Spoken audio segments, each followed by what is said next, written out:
সময় সংলাপে স্বাগত জানাচ্ছি আমি তুষার আব্দুল্লাহ। সময় সংলাপে আজ আমার সঙ্গে যোগ দিয়েছেন অভিনেত্রী বন্যা মির্জা। বন্যা আপা, আপনাকে স্বাগত সময় সংলাপে। এই যে ফাগুন এবং চৈত্রের যে সন্ধিক্ষণের যে সময়টা কেমন উপভোগ করছেন? কেমন উপভোগ করছি, বাতাসটা অসাধারণ লাগছে, কিন্তু হয় না যে যদি মাঘের শেষে বৃষ্টি হয়, বৃষ্টি হচ্ছে কয়দিন ধরে, তাহলে ধন্যরাজার পূর্ণদেশ। তো এখন এই সময়টা বৃষ্টি হওয়া কিন্তু খনা বলেছেন যে খুব আরামদায়ক না, আসলে সেটা তো একটু ভয়েরও ব্যাপার। মানে খানিকটা ভালো লাগা, খানিকটা টেনশন নিয়ে আছে আর কি বলা যায়, উদ্বেগ খুব স্বাভাবিক।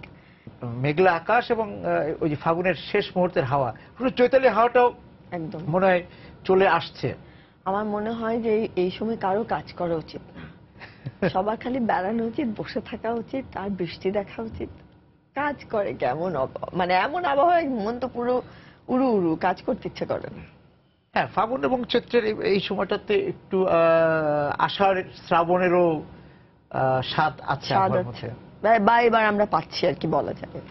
বৃষ্টি পড়ছে ঢাকা শহরে 2-3 দিন ধরে, তো বেশ মেঘলা টিপটিপ বৃষ্টি। কিন্তু ঢাকা শহরের থেকে আপনি সেই আমেজটা তো ষোলনা পাচ্ছেন না। না, কিন্তু শহরের তো একটা আলাদা চেহারা আছে, আলাদা রূপ আছে, সেটা কিন্তু ঠিক গ্রামের মতো না। গ্রামে একরকম, তখন হয়তো একটা অলস সময় কাটানো যায়। শহরে তো অত্যন্ত কাজের মধ্যে একটুখানি বিষণ্ণতা, বৃষ্টি বিষণ্ণতা নয়, কারো মনও চঞ্চল হয়, কিন্তু বেশিরভাগ লোকের মনে একটু বিষণ্ণ লাগে, মানে ভালো লাগার বিষণ্ণতা। তো সেটুকু নেওয়াও তো আরামের, খারাপ না। আমার ওটাও ভালো লাগে যে অনেক জনকোলাহলে মেঘলা এবং খানিকটা একা একা থাকার স্বাদ নেওয়া, এটাও মজার। হ্যাঁ, আপনি রিক্সায় গাড়িতে যেভাবে যাচ্ছেন না কেন, একলা হয়ে যাচ্ছেন। রিক্সায়, হ্যাঁ, ঢাকা শহরে রিক্সায় ঘোরার একটা আলাদা মজা আছে। যদি এখন আর মানে পাড়া খুব কঠিন হয়, তো রিক্সায় একটা ঘোরার মজা আছে ঢাকাতে। মানে আর গ্রামে থাকলে হয়তো পুকুর ঘাটে কিংবা খোলা গাছের নিচে, খোলা প্রান্তরে, মানে কোন একটা মাঠের কোনায় গাছের নিচে, যেখান থেকে প্রান্তর দেখা যায়, এরকম জায়গায় বসতে পারলে বোধহয় ভালো হতো। তো আমরা তো কবি না, সাহিত্যিকও না, ফলে আমাদের আসলে প্রতিদিনই রুটি রুজির জন্য বের হতে হয়, নানান রকম প্রতিবন্ধকতা, প্রতিকূলতা সামনে রেখে, ফলে আর কি খুব একটা কবি মন তো আছে সবার, সবাই কিন্তু সবাই যেটা বললেন যে চঞ্চল হওয়া, মানে চঞ্চল হয়ে ওঠা, তারপর একটু বিষণ্ণ, সেটা হচ্ছে যে ইতিবাচক অর্থে বিষণ্ণ। ইতিবাচক কিন্তু দুরকম হয়। এক হচ্ছে কারো কারো ইচ্ছে করে যে গ্রামে গিয়ে একটা প্রান্তরে বসে থাকবার, কারো কারো ইচ্ছে করে এরকম জানালার ধারে বসে কফি খাবো মগে। এত আরবান এবং সব মিলে টিলে, হ্যাঁ, দুটো আলাদা একটা আমেজ আছে আর কি, পার্থক্যও তো আছে। কিন্তু এই শহরে যখন আপনি প্রথম এসেছিলেন, তারপর থেকে এই পর্যন্ত শহরের যে বদলে যাওয়া এবং শহরকে উপভোগ করার যে রেসিপিটা, সেটা তো পাল্টে গিয়েছে। একদমই পাল্টে গেছে। আমার প্রথম মন খারাপ হতে শুরু করলো যখন হাই রাইজ বিল্ডিং গুলো হতে থাকলো, কারণ আমার এখনো ভয় করে। এত অভ্যস্ত হয়ে গেছি, তারপরেও আমার ভয় করে। আমি খুব উঁচু করে আসলে তাকাই না, মনে হয় সব আমার মাথার উপর ভেঙে পড়বে। উঁচু থেকে নিচে তাকান না? না, উঁচু থেকে নিচে তাকাই, কিন্তু উঁচুতেই আমি তাকাতে বেশি ভয় পাই। পথ দিয়ে যখন আসি, বেশি যখন দুই পাশে হাই রাইজ বিল্ডিং গুলো থাকে, তখন আমার অনেক ভয় লাগে। মনে হয় কি সবগুলো উপর হয়ে পড়বে, মাথার ভেঙে পড়বে। ভেঙে তো আর পড়ে না, ভূমিকম্পের বিষয়টা না হলে আমরা আলাদা করে দেখতে পারি, কিন্তু এত উঁচু উঁচু মানে বিল্ডিং গুলো চোখের সামনে কবে হয়ে গেল। কখনো কখনো ওই একটা জোকস আছে না, যে একদিনেই হয়ে যায় এরকম, মাটি ফুড়ে হয়ে যায়। আমার ওরকম লাগে যে এটা কবে ছিল, আমি তো দেখিনি। নিয়মিত আসছি, কিন্তু উঠলো কখন, খুব বিস্ময় তৈরি করে আমার, এবং খুব দ্রুতই হয় মনে হয়, সে কারণেই এরকম লাগে আমার তখন সত্যি সত্যি বিষণ্ণ লাগে। কিন্তু এটা হওয়া উচিত না এমন তো নয়, এটা তো হতে হবে, কিন্তু আমার মন খারাপ লাগে। আমি জানি না ঠিক এই কারণ যে বলতে পারবো। কিন্তু যখন আপনি দেশের বাইরে যাচ্ছেন, অন্য শহরে যাচ্ছেন, বিদেশ বিভুঁয়ে যাচ্ছেন, সেখানে তো উঁচু উঁচু ভবন আছে। ওটা ঠিক আমার শহর না, সেটা আপনার না, আমার না। যা আমার না, তা নিয়ে আমার কোনো মাথা ব্যথা নেই, সেটা ওরকমই। আমার কাছে তো সব বিদেশ একরকম লাগে, এটা শুনলেই সবাই হাসে, সবকে একরকম নাকি। আমি বললাম না, ওই যে ঠিকঠাক মতো রাস্তা, ঠিকঠাক মতো গাড়ি চলে, ঠিকঠাক মতো বিল্ডিং গুলো দেখা যায়, ঠিকঠাক একটা শপিং কমপ্লেক্স আছে, ঠিকঠাক মতো একটা পার্ক আছে, সবই তো একরকম। দুই একটা জায়গা হয়তো জাপান খানিকটা আলাদা, লন্ডনে কারণ আমার ভালো লাগে, যেহেতু হাই রাইজ কম, মানে কম, বা আমরা যে দিকটায় ঘোরাফেরা করতে চাই সেদিকে একটু কম, সেদিকে একটু কম। আর হলেও এত ফাঁকা যে সেটা অতটা অনুভব করা যায় না যদি না উপর থেকে আমরা দেখি। কিন্তু ঢাকা তো আসলে ছোট জায়গা, ছোট সীমাবদ্ধতার মধ্যে অগোছালোর একটা সৌন্দর্য আছে। আছে তো বটে।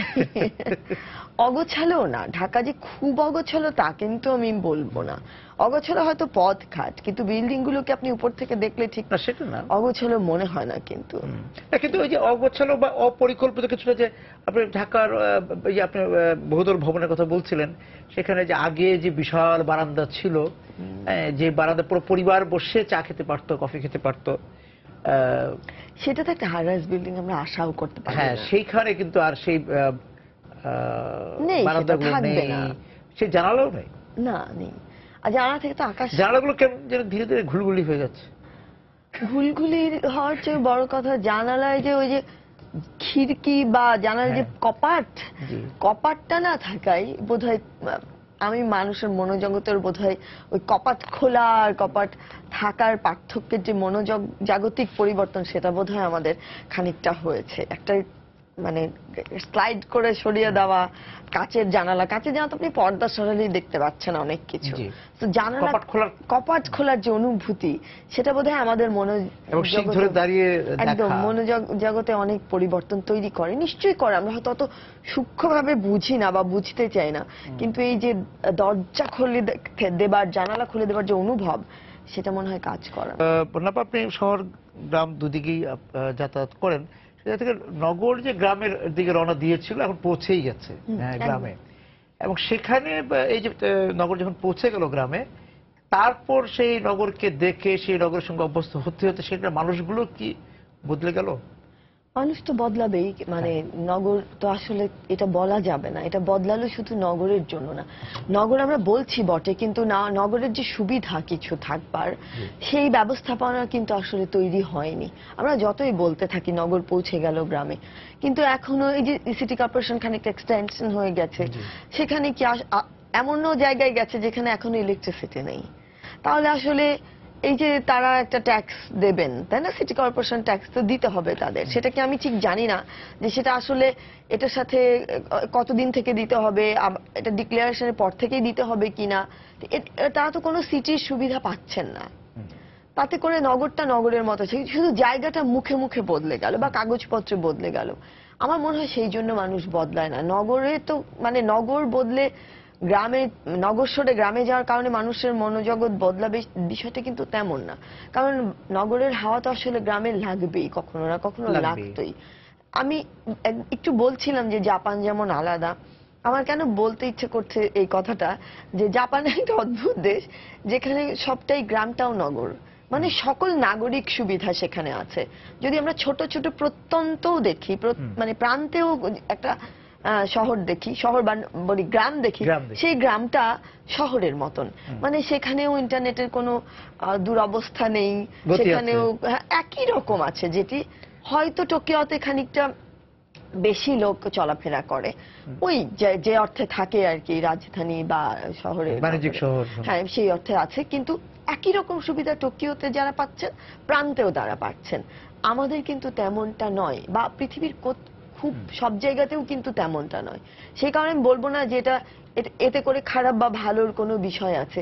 এটা আমাদের মনে হয় নানান কিছুর সাথে সম্পর্কিত, তাই না? আমাদের সোশ্যাল স্ট্রাকচারের সাথে সম্পর্কিত, আমাদের রাজনৈতিক ব্যবস্থাপনার সাথে সম্পর্কিত, রাষ্ট্রের ব্যবস্থাপনার সাথে সম্পর্কিত, এমনকি আমাদের শিক্ষার সাথেও সম্পর্কিত, আর হচ্ছে বাজারের সঙ্গে সম্পর্কিত। একদমই তাই। সে তো বলার অপেক্ষাই নেই আর কি। বাজার বলেন, পণ্য বলেন, রাষ্ট্র বলেন। হ্যাঁ, আমি প্রথমে তো গ্রামে মিনিপেক চলে গেল, মিনিপেকের পর এখন পুরোটাই আমি ভোগ করতে পারছি। মিনিপেক আমাকে এক ধরনের অভ্যস্ততা বা একটা স্বাদ দিয়ে আমার মধ্যে একটি লোভ তৈরি করে দিয়েছিল, ভোগের লোভ, এবং সেইটা যখন বেড়ে গেল, এখন আমি কিন্তু মিনিপেক কিনছি না, আমি এখন পুরোটাই হয়তো কিনছি। সেটা আসলে নগরের চেয়ে এইটা খুব গুরুত্বপূর্ণ বিষয় মনে হয়, যে আমার ভোগের ক্ষমতা যেমন বেড়েছে, চাহিদা বেড়েছে, এবং আমার কাছে খুব সহজলভ্য হয়েছে। হ্যাঁ, এবং অবশ্যই মিডিয়াতে একটা বড় ভূমিকা পালন করে সেখানে, পণ্য পৌঁছে দেওয়ার ব্যাপারে, পরিচিত করে দেওয়ার ব্যাপারে, বা বাজার ব্যবস্থা তৈরি করে উস্কে দেওয়ার ব্যাপারে তো মিডিয়ার একটা মানে একটা বলা ঠিক না, হ্যাঁ। সবচাইতে বড় ভূমিকা বোধহয় মিডিয়াগুলোই পালন করে। তো সেটার বাতাস তো গিয়ে লাগবেই। এবং আমরা যেমন আমাদের গ্রামগুলোতে কিন্তু লোকজন এখন বাংলাদেশি চ্যানেলও দেখে না, আমরা এমন কথাও শুনে থাকি। আর সেখানে দেখেন বিদেশি চ্যানেল। তার কারণ হচ্ছে কিছু কিছু জিনিস আসলে নগরের সুবিধা না থাকে, কিছু কিছু জিনিস তো সহজলভ্য হয়েছেই। যেমন আমরা ডিশ বা মানে বিদেশি সংস্কৃতি দেখবার যে সুযোগ, স্যাটেলাইটের সুযোগ সেটি পেয়েছি, ইন্টারনেট পেয়েছি। তারপর যদিও আমরা ইলেকট্রিসিটি নাও পেয়ে থাকি কোথাও কোথাও, মানে এরকম নানাবিধ জিনিস তো আমরা পেয়েছি এবং হয়তো পাবো। উন্নয়নের সাথে সাথে কিছু মানে পজিটিভ পরিবর্তনের সাথে সাথে কিছু নেগেটিভ পরিবর্তনও তো হয়, সেটিও হচ্ছে। তো সেটি আসলে আমরা অত হয়তো সতর্কভাবে খেয়াল করি না, বা কি কি কারণে হয় সেটা দেখি না। বললেন যে নেতিবাচক দিকও আমরা পাবো, সে ধূলির আস্তরণটা বেড়ে যাচ্ছে কিনা? বেড়ে তো যাচ্ছে, ইতিবাচক দিকটা আমরা কমই পাচ্ছি, বরং নেতিবাচক দিকটাই বেশি। তার কারণ আমাদের শিক্ষা ব্যবস্থা একটা গুরুত্বপূর্ণ ভূমিকা পালন করে সেখানে। আমরা একসময় দেখতাম না যে গ্রামে প্রাইমারি সিস্টেমে লেখাপড়া হতো, তাই না? এখন কিন্তু কিন্ডারগার্টেন যে সিস্টেমটা, সেটা কিন্তু আপনার শহর থেকে জেলা শহর, জেলা শহর থেকে এখন গ্রাম। তো এই যে কিন্ডারগার্টেন শিক্ষা ব্যবস্থা, সেটি আমাদের দেশের জন্য আসলে কতটা কার্যকরী বা কতটা উপযোগী সেটাও আমাদের ভাবার এখানে যারা বিষয় পড়ছেন আছে। তাদের আসলে গন্তব্যটা কোথায় যে শেষ হচ্ছে, কতটুকু তারা যেতে পারছে, এই ধরনের নানাবিধ বিষয় তো আছে, সেটির প্রভাব তো পড়বে, সেটি ভোগ করতে হবে আমাদের আসলে।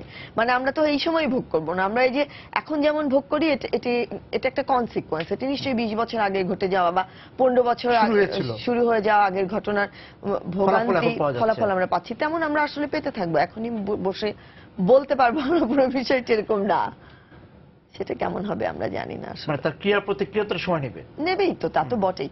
সময় নিয়েই তো আমরা বুঝতে পারবো, ভালো জিনিসও তো আমরা সময় নিয়েও বুঝেছি, তাই না? ইজম গুলো বুঝেছি তো ইজমের শেষ হয়ে যাওয়ার পরে, দাদাইজম বুঝেছি আমরা অনেকটা পরে গিয়ে। তারপরে নানান রকম সুরিয়ালিস্টিক বা রিয়ালিস্টিক বা নানান কিছু আমরা ডিকনস্ট্রাকশন, এই সময়গুলো তো আমরা খানিকটা সময় নিয়েই বুঝেছি। হয়তো সময় লেগেছে বুঝতে, আমরা ওই সময়টাকে আইডেন্টিফাই করে এই সময়টাকে বসে, তাই না? ফলে সেটা আপনি ওই প্রসঙ্গে গেলেন যে এই যে আমরাও কথা বলছি, আপনি কথার বাইরে অভিনয় করছেন, কিন্তু যখন দেখা যায় গ্রামে শহরে ঘুরতে গিয়ে যে আমাদের টেলিভিশন দেখার চেয়ে অন্য টেলিভিশনে দেখছে, আজকাল অনেকে আবার সরাসরি টেলিভিশন না দেখে ইউটিউবে দেখছে বা সিডি দেখছে, এই বিষয়ে একটু আলোচনায় আসবো। দেখছে না, এটা তো আমরা সারাক্ষণ সকলে মিলে বলছি। হ্যাঁ, একদম দেখে না। আর এটা বলতে বলতে এমন একটা জায়গায় আমরা পৌঁছেছি যে আমরা এখন বিশ্বাসই করতে শুরু করেছি যে এটা কেউ দেখে না। হ্যাঁ, বা আসলে কি এত ধরনের কথা হয়, কিন্তু সব জায়গায় গিয়ে মিলিত হয় এই জায়গাটিতেই, বাংলাদেশের নাটক। যদি আমি নাটকের কথাই বেশি বলে, বা চ্যানেল মানুষ দেখে না। না দেখলে কি আসলে মানে কোনো কিছুই চলতো? আমার একটু কনফিউশন হয় আর কি। আর না দেখার যে কারণ, আমরা দেখাতে পারি না, কিছু কিছু জিনিস আমরা দেখাতে পারি না, এটাই আমার মনে হয়। এটা নিয়ে এত কথা হয়েছে, সবাই হয়তো বিজ্ঞাপনকে দায়ী করে দিল, সবাই বেশি বিজ্ঞাপনের জন্য দেখি না, সবাই হয়তো বললো কন্টেন্ট নেই। আজকাল নতুন আবার যেহেতু এটি বুঝতে শুরু করছে যে কন্টেন্ট নামক একটি বিষয় আছে, তো কন্টেন্ট নেই সেই জন্য দেখে না, এটা নেই সেটা নেই সেই জন্য দেখে না, কথা বলতে পারে না দেখে না। যেহেতু দিন দিন আসলে স্কিল লোকজনের অভাব হয়ে যাচ্ছে, ফলে আমার মনে হয় যে যদি লোকজন আসলে দিনে দিনে আমরা যে কোনো কিছুর আমি একটা ছোট এক্সাম্পল দিই। আমরা আগে বাড়িতে ফ্যান নষ্ট হলে, পাখালো ফ্যানগুলো নষ্ট হলে ওটার একটা মিস্ত্রি থাকতো, এবং তিনি ওই সূক্ষ্ম তারগুলো ভেতরে নানান, আমি দেখেছি ছোটবেলায় প্যাচ দেওয়া অনেক সোনালী রঙের তার থাকতো, এবং খুব সূক্ষ্মভাবে তিনি সেটি ঠিকও করতে পারতেন এবং কিছু একটা করে দিয়ে যেতেন। উনি পারতেন ঠিক করতে। এখন কিন্তু কেউ পারে না সেটা। তো এই ক্রাফট মানে সূক্ষ্ম যে কাজ করবার যে কি বলবো দক্ষতা, সেই দক্ষতাটা কিন্তু সকল জায়গাতে নষ্ট হয়েছে। আমি যদি জোর করি হবে না, হয়তো আমাদের অন্য একটা দক্ষতা তৈরি হয়েছে, সেটা কি সেটা আমি এখনো জানি না। সেই দক্ষতা হচ্ছে সবচেয়ে কম পরিশ্রমে, কম সময়ে নানান কিছু তৈরি করে ফেলা, নানান কিছু বানানো, নানান জায়গায় যাওয়া, নানান রকম বিষয় ঘটিয়ে ফেলা। এগুলো অনেক কম সময়ে আমরা সেই দক্ষতার জায়গায় হয়তো পৌঁছেছি। কিন্তু তাতে করে আমরা যেভাবে দেখতে চাই বা সেভাবে আসলেও দেখতে পারি কিনা সেটা নিয়ে আমার ভাবনা তৈরি হয় যে আসলে কি আমরা এটা চাই না ওটা চাই। তো এই এতগুলো জেনারেশনের মধ্যে কে কোনটা চাই বোঝাও মুশকিল। সেক্ষেত্রে আমি টেলিভিশনের প্রসঙ্গে বলতে চাই যে আসলে আমরা মনে হয় খুব একটা এটাও আমি বলবো না যে হুট করে হয়ে যাওয়া কোনো ঘটনা। কেউ হয়তো চায়নি যে আমাদের জায়গাটি আসলে যেভাবে আমরা তৈরি হচ্ছিলাম, যেমন করে আসলে বাজারটা তৈরি হচ্ছিল, টেলিভিশনটা যেমন করে মানুষের কাছে একেবারে জনসাধারণের কাছে পৌঁছে যাচ্ছে এবং এতভাবে টেলিভিশনকে মানুষ আঁকড়ে ধরছে, বাংলাদেশের টেলিভিশন চ্যানেলকে, সেই জায়গাটাই বোধহয় কেউ ভেবেছে যে এই বাজারটা আমাদের দখল করার দরকার। সেটা খুব সূক্ষ্মভাবে খুবই পরিকল্পিতভাবে আমার মনে হয় দখল করা হয়েছে। আমার মনে হয় না যে আমরা বুঝতে পারিনি, সেটা একদমই বুঝতে পারিনি। আমাদের মনে হয় না যে খুব মানে হুট করে এটা বলে দেওয়া সম্ভব। বিজ্ঞাপনের জন্য লোকে টিভি দেখে না, তো এটারও তো একটা মানে পেছনের ইতিহাস আছে। মানে এটা একটা নকশা করা, নকশা আমার মনে হয় এটা সব সময় যে একেবারেই নকশা করার বিষয় এবং ওই নকশা অনুযায়ী আসলে গিয়ে পর্যন্ত নিয়ে এসছে। সেটা আমাদের ফিরে দেখার দরকার আছে, ভাবার দরকার আছে। আমি বলবো না সময় এসেছে, সময় সব সময় ছিল কথা বলবার, ভাববার এবং দেখবার, কিন্তু এখন আমাদের পিঠ এমন জায়গায় থেকেছে যে আমরা শুধু আসলে কিছু আন্দোলন হয়, যেমন টেলিভিশন প্রফেশনাল যারা তারা আন্দোলন করেন এবং আমি মনে করি যে আন্দোলনের ফোকাস নির্ধারণ করাতেও খানিকটা ঘাটতি আছে। এটি বলা খুব বিপজ্জনক একটি জায়গার মধ্যে থেকে, কিন্তু আছে, সেটাকে স্বীকার করে নেওয়াই ভালো। কোনটা করলে আসলে কোনটা হয় সেগুলো আমরা নিজেরাই বা কেন পিছিয়ে যাবো সেই দক্ষতার জায়গা থেকে। একদমই তাই। সেই বোঝাপড়াগুলোর কিন্তু একটি বিষয় আছে, হ্যাঁ, সেই বোঝাপড়াগুলোর বিষয় আছে। আর আমার মনে হয় যে দক্ষতা তৈরি করার জায়গাতে আমরা কেউই নেই, কোথাওই কোনো জায়গাতে কেউ নেই, আমরা দেখতেও পাচ্ছি না এবং সেই কারণে আমাদের অবস্থা আজকে এখানে। আমি শুধু বিজ্ঞাপনকে দায়ী করব না, টেলিভিশন কন্টেন্টকে দায়ী করব না। কেন টেলিভিশন একদম কন্টেন্ট ছাড়া থাকবে?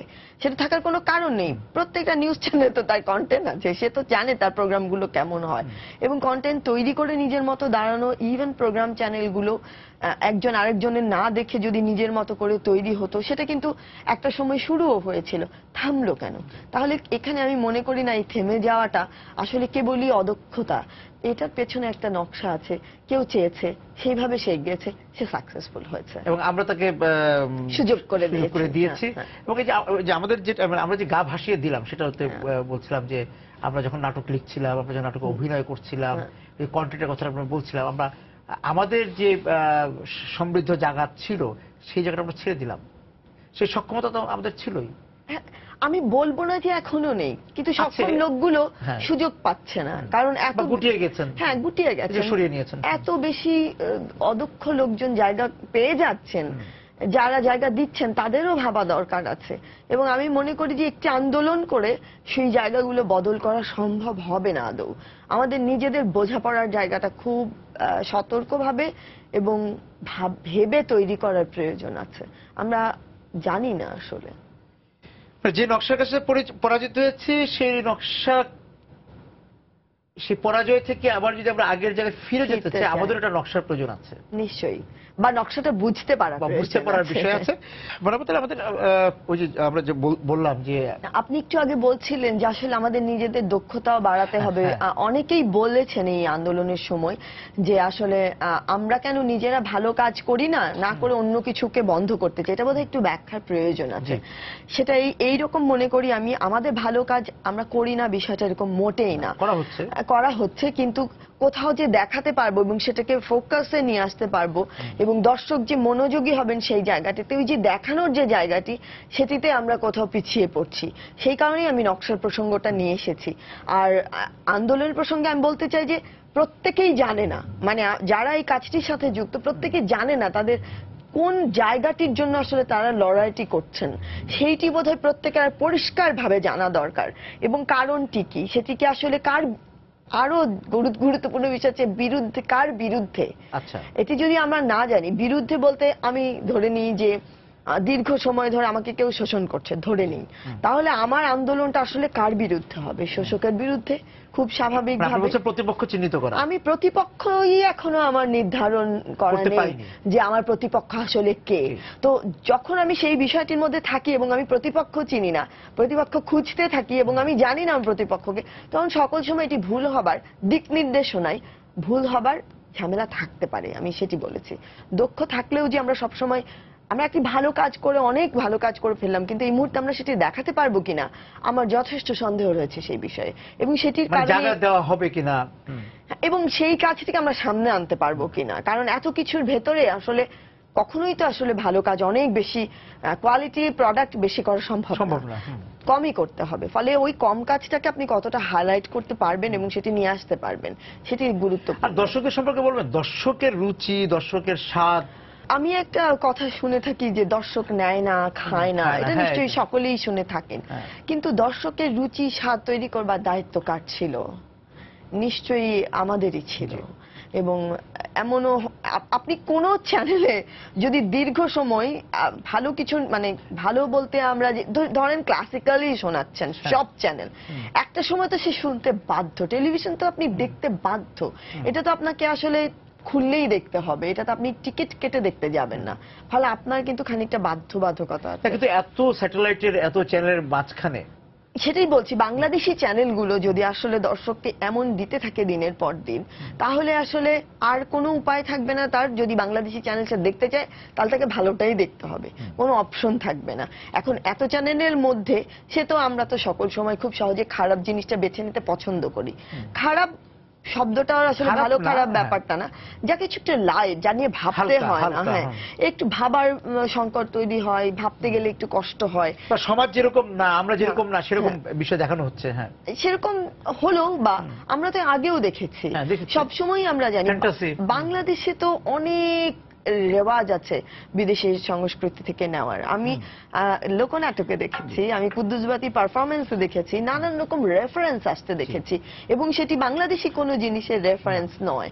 উনি একজন গ্রামে পালা কাটছিলেন, তখন উনি কেন শহরের ল্যাম্পপোস্টার কথা বলছেন, তার মানে ওইটা উনি নিতে পারছেন। নেয়াটা এত ব্লেন্ডেড ছিল, নেয়াটা এত মিশে যেতে পারতো যে আপনার জন্য আলগা মনে হতো না, ইম্পোজড কোনো বিষয় মনে হতো না। কিন্তু এখন নেয়াটার ভেতরে স্কিলের অভাব, যেহেতু নেয়ারও একটা দক্ষতা আছে, সেটাই বলছি, নেয়ার দক্ষতার যে অভাব, সেই কারণে এটি আপনার কাছে মনে হয় যে ইম্পোজড, এটি আলগা, এটি আমাদের নয়, খুবই আরোপিত লাগে। এবং সেই কারণে দুটো জিনিসকে আপনার কখনো ভালো লাগে না।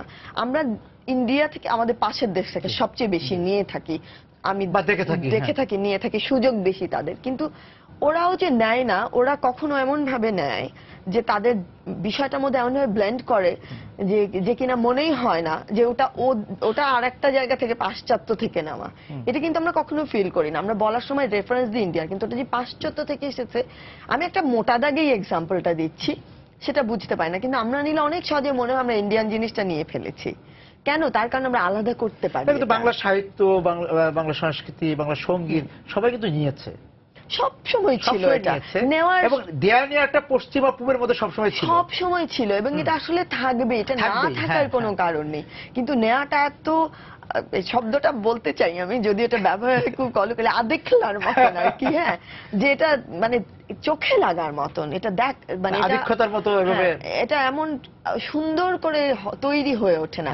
দুটো আলাদা জিনিসকে আপনি জোর করে, তেলের সাথে জল মেশালে যেমন দুটো বারবার আলাদা হয়ে যায়, এরকম হয়ে যাচ্ছে। জিনিসটা যে মিশে যাবে, ব্লেন্ড হয়ে যাবে, এবং আমি অনুভব করবো এটা আমারই, সেরকম জায়গায় আসলে পৌঁছায় না। এবং লোক সংস্কৃতিতে নেওয়ার প্রচুর রেওয়াজ আছে বাংলাদেশে, এবং বাংলাদেশে মানুষ নিতে নিতে এগিয়েছে।